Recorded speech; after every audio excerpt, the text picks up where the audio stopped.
Okay जी, तो आज exercise number जो है 2.3 उसे स्टार्ट करने जा रहे हैं हम लोग। तो इस एक्सरसाइज को शुरू करने से पहले हम पहले पढ़ेंगे रेडिकल्स क्या होते हैं, रेडिकेंड क्या होता है और रेडिकल फॉर्म कौन सी होती है, एक्सपोनेंशियल फॉर्म कौन सी होती है। तो इन तीन चार चीज़ों को पहले सीखेंगे, क्योंकि जब तक इन चीज़ों का नहीं पता चलेगा तब तक हमें 2.3 और ना सिर्फ 2.4 भी बल्कि हमें अच्छे से समझ में नहीं आएगी जब तक हमें ये नहीं पता होगा रेडिकल और एक्सपोनेंशियल फॉर्म कौन सी होती है। तो अगर तो आप लोगों को ये सब चीज़ें पता है तो आप वीडियो को आगे कर लीजिए। अदरवाइज जो है मैं यही कहूँगा आप लोगों को कि कुछ मिनट ये सुन लीजिए ताकि कॉन्सेप्ट्स आपके अच्छे से क्लियर हो जाए। तो रेडिकल्स और रेडिकेंड्स क्या होते हैं, तो एक इक्वेशन नीचे नज़र आ रही है। तो अंडर रूट के अंदर जहाँ पर ए लिखा हुआ है, जहाँ पर मेरा कर्सर है इस वक्त, यहाँ पर कोई भी नंबर लिखा हुआ होगा तो उसको रेडिकेंड कहेंगे। और ये जो सिंबल है, ये जो सिंबल आपको नज़र आ रहा है अंडर रूट टाइप का, इसको बोलेंगे रेडिकल। और इसके सिंबल के ऊपर एन जो छोटा सा लिखा हुआ है, इसका नाम होता है इंडेक्स। तो ये रेडिकल का सिंबल की आपको पता चल गया, रेडिकेंड कहाँ होता है वो भी आपको पता चल गया। तो मजीद रेडिकल फॉर्म के बारे में डिस्कस कर लेते हैं कि रेडिकल फॉर्म में कैसी होती है। तो इन रेडिकल फॉर्म रेडिकल साइन जो कि ऐसा होता है अंडर रूट की टाइप का, तो इज़ यूज्ड। रेडिकल फॉर्म एक ऐसी फॉर्म होती है जिसमें रेडिकल का साइन जो है वो ज़रूर इस्तेमाल होता है। जैसे मिसाल के तौर पर आपको ये तीनों एग्जांपल्स नज़र आ रही हैं, इन तीनों के अंदर साइन जो है मौजूद है, जहाँ पे इस वक्त मेरा कर्सर है। तो जिनके अंदर रेडिकल का साइन होता है उन एक्सप्रेशंस को, उन टर्म्स को या उस चीज़ को बोलेंगे हम रेडिकल फॉर्म, ठीक है। और एक्सपोनेंशियल फॉर्म की बात करें तो एक्सपोनेंशियल फॉर्म एक ऐसी फॉर्म होती है जिसके अंदर रेडिकल्स के साइन की जगह जो है वो एक्सपोनेंट्स इस्तेमाल होते हैं। एक्सपोनेंट किसे कहते हैं, किसी भी पावर को एक्सपोनेंट बोलते हैं। जैसे कि लिखा भी हुआ है यहाँ पर, in exponential form exponential is used in the place of radicals, यानी कि एक्सपोनेंट्स इस्तेमाल होते हैं रेडिकल्स की जगह पे। जैसे x की पावर है 2/3, तो ये 2/3 जो है ये आपका एक्सपोनेंट कहलाएगा। इसमें रेडिकल का साइन आपको तीनों के अंदर कहीं भी नजर नहीं आ रहा। तो जिसमें रेडिकल का साइन हो उसे रेडिकल फॉर्म कहा जाता है, और जिसके अंदर रेडिकल का साइन ना हो और एक्सपोनेंट्स मौजूद हो उसे एक्सपोनेंशियल फॉर्म कहा जाता है। तो अब बात कर लेते हैं रेडिकल एंड एक्सपोनेंशियल फॉर्म की, कि किस तरह से रेडिकल में अगर कोई क्वेश्चन दिया गया हो तो उसको एक्सपोनेंशियल में कैसे चेंज करते हैं, और एक्सपोनेंशियल फॉर्म में अगर कोई क्वेश्चन दिया गया है तो उसको रेडिकल में कैसे चेंज करते हैं। मिसाल के तौर पर आपको फर्स्ट में नजर आ रहा है ये रेडिकल फॉर्म है बिकॉज इसके अंदर रेडिकल का सिंबल इस्तेमाल किया गया है, और सेकेंड में ये एक्सपोनेंशियल फॉर्म है बिकॉज इसके अंदर एक्सपोनेंट इस्तेमाल किया गया है। तो अब इस चीज़ को समझने के लिए हम एक एग्जांपल ले लेते हैं जो खुद से क्रिएट करते हैं। अगर मैं x की पावर रखूं 2/3, तो अब ये एक्सपोनेंट के साथ है, यानी एक्सपोनेंशियल फॉर्म में है। और अगर मैं इसको रेडिकल फॉर्म में तब्दील करूं तो सबसे पहले मैं रेडिकल का सिंबल डालूंगा, और सिंबल डालने के बाद x वैसे का वैसा लिख दूंगा, और जो ऊपर वाला नॉमिनेटर है उसको x की पावर बना दूंगा, और जो नीचे वाला डिनोमिनेटर है उसको मैं इंडेक्स के तौर पर रेडिकल के ऊपर लिख दूंगा। तो अब ये जो है एक्सपोनेंशियल फॉर्म से रेडिकल फॉर्म में कन्वर्ट हो गया है। एक और मिसाल देख लेते हैं। अगर मैं यहाँ पर करूँ y की पावर 5/6, तो अब क्या करूँगा, तो सबसे पहले मैं सिंबल डालूंगा रेडिकल का, उसके बाद y वैसे का वैसा, जो नीचे वाला है 6 ये चला जाता है इंडेक्स के तौर पे बाहर, और ऊपर वाली जो पावर है या नॉमिनेटर है 5 वो y के ऊपर लिख देंगे, यानी रेडिकेंड के ऊपर लिख देंगे। तो सेम एज बिल्कुल आसान है कि किस तरह से चेंज करते हैं। अब रिवर्स अगर इसको करना सीखें, तो अगर मैं रेडिकल से लेकर जाऊं एक्सपोनेंशियल फॉर्म में, तो अगर इसी सवाल को ले लेते हैं कि √6 और ये y की पावर 5 है। अब मुझे एक्सपोनेंशियल फॉर्म में जाना है, तो y वैसे का वैसा, तो जो इंडेक्स होता है वो फ्रैक्शन में नीचे आता है, तो ये नीचे 6 आ गया और 5 बच गया, 5 ऊपर जाता है। तो इसको थोड़ा सा ध्यान से आप देख लो, एक दो बार बेशक करके देख लो। इस चीज़ को अगर आप अच्छे से समझ गए तो क्वेश्चन जो है वो नहायत आसान हो जाएंगे आपके लिए। तो चलिए एक्सरसाइज की तरफ चलते हैं। तो पहले सवाल की तरफ चलते हैं। पहला सवाल हमारे सामने मौजूद है, right each radical expression in exponential notation. आगे काफ़ी लंबा सवाल था तो मैंने लिखा नहीं, मैंने सोचा सिंपली बता दूंगा, आप बुक पे देख लीजिएगा। सवाल में वो यही कह रहे हैं कि जो भी क्वेश्चंस दी गए हैं आपको, उन सबको अगर वो रेडिकल फॉर्म में हैं तो उनको आप एक्सपोनेंशियल फॉर्म में रिप्रेजेंट कर दो, और अगर एक्सपोनेंशियल फॉर्म में है तो रेडिकल फॉर्म में रिप्रेजेंट कर दो। मिसाल के तौर पे पहला जो सवाल है ये रेडिकल फॉर्म के अंदर है, इसको मैंने बदलना होगा एक्सपोनेंशियल फॉर्म में। तो एक्सपोनेंशियल फॉर्म में बदलने के लिए -64 वैसे का वैसे लिख देंगे हम, ठीक है। ये डाली ब्रैकेट, और फ्रैक्शन में नीचे जो होता है वो इंडेक्स आता है, तो इंडेक्स यानी कि यहाँ वाली रकम जो होती है वो हमेशा नीचे आती है। तो ऊपर 64 की पावर आनी थी, पावर कुछ भी नहीं है, तो दैट मीन के यहाँ पे क्या आ जाएगा, जहाँ कुछ नहीं होता 1 होता है, इसलिए यहाँ पर 1 आ जाएगा, तो 1/3। अब ये रेडिकल फॉर्म से एक्सपोनेंशियल फॉर्म में चेंज हो चुका, और यही हमारा जो है वो आंसर होगा। क्वेश्चन नंबर 2 की तरफ चलो, तो ये एक्सपोनेंशियल फॉर्म में मौजूद है, इसको रेडिकल में बदलना है। तो सबसे पहले मैं क्या करूँगा, रेडिकल का साइन डालूंगा, साइन डालने के बाद 2 इसके अंदर लिख लूँगा, 5 जो है वो चला जाएगा ऊपर, बाकी बचा 3 आ जाएगी, इसकी पावर बन जाएगी, ठीक है। तो ये अब जो है कन्वर्ट हो गया रेडिकल फॉर्म में, तो ये भी हमारा सॉल्व हो गया। थर्ड क्वेश्चन की तरफ चलें हम, तो इसमें भी एक्सपोनेंशियल फॉर्म में रेडिकल में बदलना है। तो सबसे पहले आप रेडिकल का साइन डालेंगे, उसके अंदर -7 लिखेंगे, ठीक है। 3 जो है वो चला जाता है यहाँ, और 1 लिखते नहीं है, तो ये ऐसे ही इसका आंसर बन जाएगा। लास्ट पार्ट की तरफ चलें, तो लास्ट पार्ट है एक्सपोनेंशियल फॉर्म में, तो इसको लिखेंगे पहले रेडिकल में बदलने के लिए रेडिकल का साइन डाला, साइन डालने के बाद जो है अंदर y लिखा, और -2 और 3 आ जाएगा इधर, यानी कि जो नीचे होती है वो बाहर जाती है, बाकी जो बच जाती है वो पावर बन जाती है। तो आई होप आप लोगों को समझ में आ गया होगा, बस यही चीज़ है, बाकी सब अब आसान लगेगा आप लोगों को। तो क्वेश्चन नंबर 2 की तरफ चलते हैं। क्वेश्चन नंबर 2 हमारे सामने है, tell whether the following statements are true और फॉल्स। जितनी भी स्टेटमेंट्स दी गई हैं क्वेश्चन नंबर 2 के अंदर, हमने ये बताना है कि वो सही हैं या गलत हैं, ट्रू हैं या फॉल्स हैं। तो पहली स्टेटमेंट आपको स्क्रीन के ऊपर नजर आ रही है, 5 की पावर 1/5 है, और सेकंड में रेडिकल 5 है। तो इसको हम क्या करेंगे, इनको ये ट्रू है या फॉल्स है चेक करने के लिए इसके एक एंड को सॉल्व करके देख लेंगे। अगर वो इन दी एंड बराबर आ गया तो ट्रू है, अदरवाइज वो फॉल्स है। तो करके देखते हैं। 5 की पावर आ गया 1/5, और इसको अगर मैं एक्सपोनेंशियल फॉर्म में लिखूं तो क्या बन जाएगा, 5 की पावर आ गया 1/2, ठीक है। 2 कैसे आया, जिसके यहाँ पे कुछ भी नहीं होता, तो इट्स मीन कि वहाँ क्या होता है, 2 होता है। ये बात याद रखिएगा कि जहाँ कुछ भी नहीं होता वहाँ 2 होता है। क्यों 2 होता है, बिकॉज स्क्वायर रूट ये जो सिंबल होता है ये 1/2 के इक्वल होता है, दैट मीन कि ये इसके इक्वल होता है। खैर एनीवे, ये आगे जाके इस तरह की सिचुएशन आएगी जहाँ पे ये चीज़ आपको समझ में आ जाएगी। अभी हम इन्हीं क्वेश्चंस के अकॉर्डिंग जो है समझने की कोशिश करते हैं। तो अब आप देख लीजिए कि क्या ये एक दूसरे के बराबर हैं, बिल्कुल नहीं बराबर, तो ये क्या हो गया, ये हो गया फॉल्स, ठीक है।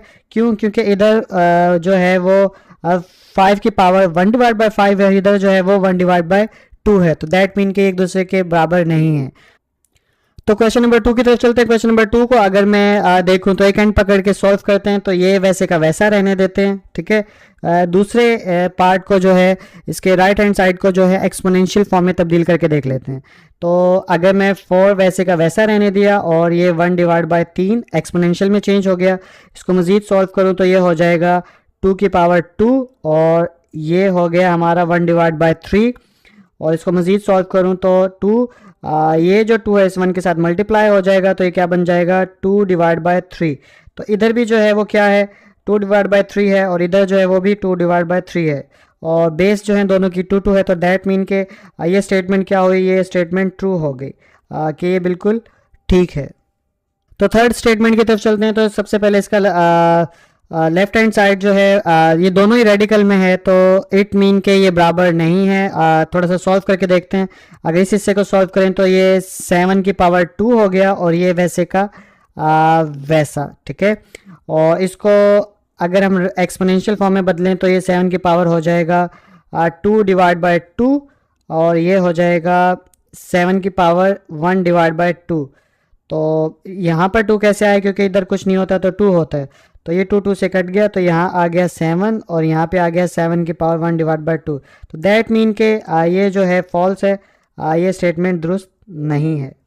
ओके जी, तो फोर्थ स्टेटमेंट की तरफ चलते हैं। तो इसके फर्स्ट पार्ट को सॉल्व करने की कोशिश करते हैं। इसको अगर एक्सपोनेंशियल फॉर्म में लिखूं तो ये बन जाएगा x की पावर 27 डिवाइड बाय 3 और इधर आ जाएगा x की पावर 3। इसको मज़ीद सॉल्व करूंगा तो ये हो जाएगा 3 9 27, तो ये हो जाएगा 9 और ये आ जाएगा x की पावर 3। तो अभी जो है ये मोर सिंप्लीफाई नहीं हो सकते, तो हमें पता चल गया कि ये एक दूसरे के इक्वल नहीं है। तो ये स्टेटमेंट जो है ये भी क्या कहलाएगी, ये भी फॉल्स कहलाएगी। ओके जी, तो क्वेश्चन नंबर 4 की तरफ चलते हैं। क्वेश्चन नंबर 4 हमारे सामने है, simplify the following radical expressions. मतलब ये कि क्वेश्चन नंबर 4 के अंदर जितनी भी रेडिकल एक्सप्रेशंस हैं उन सबको सिंप्लीफाई कर दो। तो सिंप्लीफाई को थोड़ा सा समझना होगा कि सिंप्लीफाई का मतलब क्या होता है। सिंप्लीफाई का मतलब ये होता है कि अगर कोई एक्सप्रेशन को सोल्व किया जा सकता है तो उसको सोल्व करने के बाद एक ऐसी हालत के अंदर ले जाओ जहाँ पे वो मज़ीद सोल्व ना हो सके, और उस हालत को तक पहुंचने का जो प्रोसेस होता है उसको बोलते हैं सिंप्लीफाई। जैसे क्वेश्चन नंबर 1 आपको स्क्रीन के ऊपर नजर आ रहा है, इसको सोल्व किया जा सकता है तो इसको मैं सोल्व करके आंसर तक लेकर जाऊंगा और वो आंसर जो होगा, आंसर तक पहुंचने में जो प्रोसेस होगा वो सिंप्लीफाई होगा। तो आई होप सिंप्लीफाई आप लोगों को समझ में आ गया होगा। इस क्वेश्चन को सॉल्व करते हैं।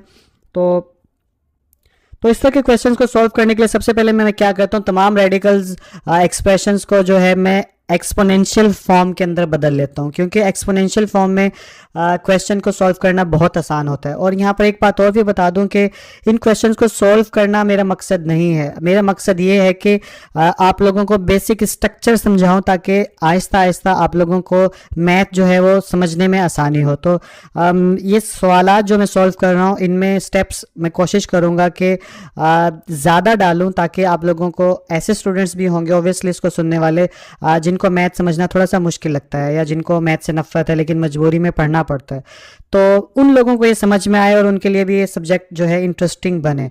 तो दैट्स वाई कि मैं इधर थोड़े एक्स्ट्रा स्टेप्स डालूंगा जो कि पेनफुल होगा उन स्टूडेंट्स के लिए जिनको ये सब चीज़ें आती हैं। तो थोड़ा सा आप पेशेंस रखिए। तो इसको सॉल्व करते हैं। सबसे पहले बात खत्म करते हुए तो सबसे पहले एक्सपोनेंशियल फॉर्म में बदलेंगे तो -125 वैसे का वैसा, और मैं यहाँ पर लिख लूँगा 1 डिवाइड बाय 3। तो लो जी ये बदल गया एक्सपोनेंशियल फॉर्म में। अब 125 की अगर फैक्टराइजेशन करूँ तो मैं क्या आंसर आएगा, आंसर आएगा 5। कैसे, अगर मैं 125 लिखूँ और यहाँ पे 5 लिखूँ तो 5 to the 10 और 5 5 the 25, उसके बाद 5 5 the 25 और 5 1 the 5। तो 5 को अगर 3 टाइम्स में मल्टीप्लाई करवाऊंगा तो 125 आ जाएगा। तो इसका मतलब मैं यहाँ पर ऐसे भी लिख सकता हूँ, -5 की पावर आ गई 3। क्यों, क्योंकि 5 को 3 टाइम्स मल्टीप्लाई कराएंगे तो -125 आ जाएगा, और ऊपर वाला जो है 1 डिवाइड बाय 3 वैसे का वैसा, यानी ये जो है ये वैसे का वैसा आ गया। अब जो है, अब क्या करेंगे हम, अब ये 3 से कैंसिल हो जाएगा ऑब्वियसली, ऊपर नीचे है, तो बाकी बच क्या जाएगा हमारे पास -5, और यही -5 जो है हमारा आंसर होगा। क्यों, क्योंकि -5 को मज़ीद सॉल्व नहीं किया जा सकता। दैट मीन के सिंप्लीफाई हो चुका है। तो आई होप क्वेश्चन नंबर 1 आपको समझ में आ गया होगा। तो क्वेश्चन नंबर 2 को सॉल्व करते हैं। क्वेश्चन नंबर 2 को सॉल्व करने के लिए सबसे पहले क्या करूँगा, मैं इसको एक्सपोनेंशियल फॉर्म में तब्दील कर लूँगा। तो ये बन जाएगा 32 और इसकी पावर आ जाएगी 1 डिवाइड बाय 4। इसके बाद मैं क्या करूँगा, इसके बाद इसकी फैक्टराइजेशन कर लूँगा 32 की। तो करके देखते हैं। ये 32 हो गया और ये 2 के टेबल पे जा रहा है। 2 1 ज़ा 2, 2 6 ज़ा 12 और 2 8 ज़ा 16, 2 4 ज़ा 8, 2 2 ज़ा 4 और 2 1 ज़ा 2। तो 1 2 3 4 5, तो 5 टाइम्स 2 को मल्टीप्लाई करेंगे तो 32 आ जाता है। तो इट्स मीन के मैं यहाँ पे लिख सकता हूँ 2 की पावर 5 मल्टीप्लाई 1 डिवाइड बाय 4, यानी कि ये 2 की पावर आ गई, और ये जो इसका एक्सपोनेंट था ऊपर से नीचे आ रहा था 1 डिवाइड बाय 4, ये वाला वैसे का वैसा। ठीक है, तो अब क्या करेंगे, अब यहाँ पे एक नई चीज़ होगी जो कि कुछ स्टूडेंट्स जिनको नहीं पता चलेगा उनके लिए नया होगा, और जिनको समझ में आ जाएगी तो इट्स मीन उनको ये चीज़ पता है। मैं क्वेश्चन पहले सॉल्व कर दूंगा ताकि जिनको ये स्टेप समझ में आ जाएगा वो वीडियो को आगे करके अगला क्वेश्चन शुरू कर देंगे, और जिनको ये नहीं आएगा तो क्वेश्चन ख़त्म करने के बाद मैं बता दूंगा कि ये जो स्टेप अभी मैंने किया है कि ये कैसे सॉल्व किया है। तो सबसे पहले क्वेश्चन सॉल्व करते हैं। तो मैं इसको लिख सकता हूँ 2 की पावर 5 डिवाइड बाय 4 और इसके बाद मैं लिख सकता हूँ 2 की पावर 4 डिवाइड बाय 4 मल्टीप्लाई 2 की पावर 1 डिवाइड बाय 4। तो अब जो है ये 4 4 से कैंसिल हो गया और यहाँ पे आ जाएगा 2 की पावर 1। और इसको अगर मैं रेडिकल फॉर्म में लिखूँगा तो ऐसे रेडिकल आ जाएगा, 2 अंदर आ जाएगा और ये 4 इंडेक्स बन जाएगा और ये हमारा जो है वो आंसर हो जाएगा। तो इस तरह क्वेश्चन नंबर 2 जो है वो हमने सॉल्व कर लिया। उम्मीद करता हूँ कि आप लोगों को ये समझ में आ गया होगा। ओके जी, तो अब मैं आप लोगों को बताता हूँ कि मैंने वो स्टेप कैसे किया था। तो सबसे पहले आप देखिए कि अगर मैं यहाँ पर लिख लूँ 5 और इसको मैं कैसे लिख सकता हूँ, इसको मैं ऐसे भी लिख सकता हूँ 2 + 3, इसको मैं ऐसे भी लिख सकता हूँ 1 + 4, या फिर मैं लिख लूँ यहाँ पर 9 तो इसको मैं ऐसे लिख सकता हूँ 8 + 1, इसको मैं 5 + 4, या फिर मैं इसको लिख सकता हूँ 6 + 3, या फिर इसको लिख सकता हूँ कुछ भी, यानी कि इसको किसी भी तरह मैं 9 को 2 हिस्सों में यानी कि 2 हिस्सों में तब्दील कर सकता हूँ, जिनको प्लस करे तो दोबारा 9 बन जाएंगे। तो इसका आंसर भी 9 होगा, इसका आंसर भी 9 होगा और इसका आंसर भी 9 होगा। ये चीज़ आपको समझ में आई। अब देखिएगा आप, अगर मैं यहाँ पे लिखूँ 5 डिवाइड बाय 3 तो इसको मैं ऐसे लिख सकता हूँ 4 डिवाइड बाय 3 + 1 डिवाइड बाय 3। तो सिर्फ आपने इन दो को फॉलो करना है कि ऊपर वाले जो हैं उनको ऐड करें तो हमारे पास ये वाला आंसर आना चाहिए।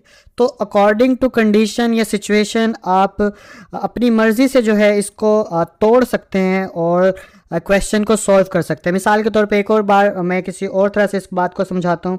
अगर मैं 9 डिवाइड बाय 6 लिख दूँ तो इसको मैं ऐसे भी लिख सकता हूँ 6 डिवाइड बाय 6 प्लस, और यहाँ पे लिख दूंगा 3 डिवाइड बाय 6, बिकॉज 6 और 3 आपस में ऐड करेंगे तो 9 बन जाएगा। अच्छा, करके भी देख लेते हैं। कुछ लोग कह रहे होंगे पता नहीं आता भी है ऐसा या नहीं आता। तो इसको सॉल्व करेंगे तो 6 ये नीचे एलसीएम आ जाएगा और अगर ये दोनों एक जैसे हो तो ऊपर आ जाएगा 6 + 3 और ये आ जाएगा 9 डिवाइड बाय 6। तो आप देख लीजिए कि वही आंसर जो है हमारा आया है। तो इट्स मीन कि ऐसा कर सकते हैं। अगर मैं 9 डिवाइड बाय 4 लिख दूं तो मैं इसको ऐसे भी कर सकता हूँ 5 divide by 4 plus 4 divide by 4, because 5 और 4 जो होता है वो 9 होता है। तो इस तरह हम इनको ब्रेक डाउन कर सकते हैं, ब्रेक कर सकते हैं किसी भी फ्रैक्शन को। ठीक है, तो अब मैं वही सवाल क्वेश्चन नंबर जो था आपका 2 उसको मैं दोबारा आपको करके दिखाता हूँ कि उसमें मैंने कैसे किया था। तो ये हमारा क्वेश्चन नंबर 2 था। इसको अगर जल्दी से सॉल्व कर दूं तो हमने किया था 2 की पावर 5 डिवाइड बाय 4, और इसको मैं कर सकता हूँ 2 की पावर 4 डिवाइड बाय 4। क्यों 4 डिवाइड बाय 4 किया? ताकि ये इससे कैंसिल हो जाए, बाकी बच जाएगा, मल्टीप्लाई ज़रूर डालने, बाकी बच जाएगा 1 डिवाइड बाय 4। और इसको जो है मैंने ऐसे करके ऐसे कर दिया था, 2 अंदर आ जाएगा, 4 यहाँ, और ये आंसर। तो आप देख लेंगे 3 स्टेप के अंदर भी ये क्वेश्चन सॉल्व हो गया। तो स्टेप का इशू नहीं है। अगर आप लोग अच्छी तरह एक्सपर्ट हो गए हैं तो आप लोग कुछ स्टेप्स स्किप कर सकते हैं और उस क्वेश्चन को सॉल्व कर सकते हैं। लेकिन मैं एज अ टीचर आप लोगों को पढ़ा रहा हूँ और मैं नहीं जानता कि मुझसे पढ़ने वाले किस लेवल पे हैं मैथ के अंदर। दैट्स वाई कि मैं सारे स्टेप्स जो है वो शामिल करके क्वेश्चन को सॉल्व करने की कोशिश करूँगा। बाकी आप अपने हिसाब से देख लीजिएगा। तो इसमें आई होप समझ में आ गई होगी कि 5 डिवाइड बाय 4 था, इसको मैंने ऐसे भी कर सकता था 3 डिवाइड बाय 4 मल्टीप्लाई 2 की पावर आ गई 2 डिवाइड बाय 4, बट इससे हासिल कुछ नहीं होना था। तो इसलिए मैंने क्या किया, इसको 2 की पावर 4 डिवाइड बाय 4 मल्टीप्लाई 2 की पावर 1 डिवाइड बाय 4 किया ताकि ये इससे कैंसिल हो जाए। तो नीचे वाले जो डिनोमिनेटर है उसके इक्वल रखेंगे तो कैंसिल हो जाएगा, ये सिंपल बच जाएगा और इन द एंड हमारे पास आंसर जो है वो ऐसे आ जाएगा। तो आई होप आप लोग समझ गए होंगे। बाकी क्वेश्चन मैं करूँगा तो आप लोग ये चीज़ मैं अब नहीं बताऊँगा, आप लोग खुद से ही देख के समझ जाएगा। ओके जी, तो पार्ट नंबर 3 की तरफ चलते हैं इस क्वेश्चन के। तो क्वेश्चन आपको स्क्रीन पे नज़र आ रहा है। सबसे पहला स्टेप क्या होता है, हम इसको एक्सपोनेंशियल फॉर्म में तब्दील करते हैं। तो यहाँ पे डालिए ब्रैकेट, अंदर लिखा 3 डिवाइड बाय 32 और इसकी जो एक्सपोनेंट बन जाएगा 1 डिवाइड बाय 5 बन जाएगा। तो एक्सपोनेंशियल में तब्दील हो गया। अब इसको सिंप्लीफाई करेंगे तो क्या होगा, 3 वैसे का वैसा रहेगा। बल्कि ऐसा कर लेते हैं, ये जो 1/5 है ये इसका भी है पावर और 32 का भी है, तो मैं इन दोनों को अलग अलग करके लिख लेता हूँ ताकि मसले जो हैं वो थोड़े कम आप लोगों को महसूस हों। तो 3 की पावर आ गई 1/5, इधर जो है मैं 32 की पावर कर देता हूँ 1/5।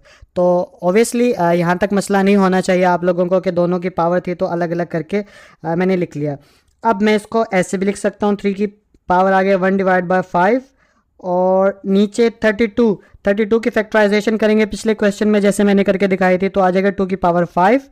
तो यहाँ पे मैं क्या लिखूँगा, 2 की पावर 5 और ये इसकी पावर आ गई साथ में 1/5, ये वाली, अगर आप लोगों को कुछ को समझ में ना आ रही हो। ठीक है, तो इससे आगे कैसे होगा, इससे आगे बताऊं तो बिल्कुल आसान है, 5 से कैंसिल हो जाएगा और बच जाएगा 3 की पावर 1/5 और यहाँ पे बच जाएगा 2।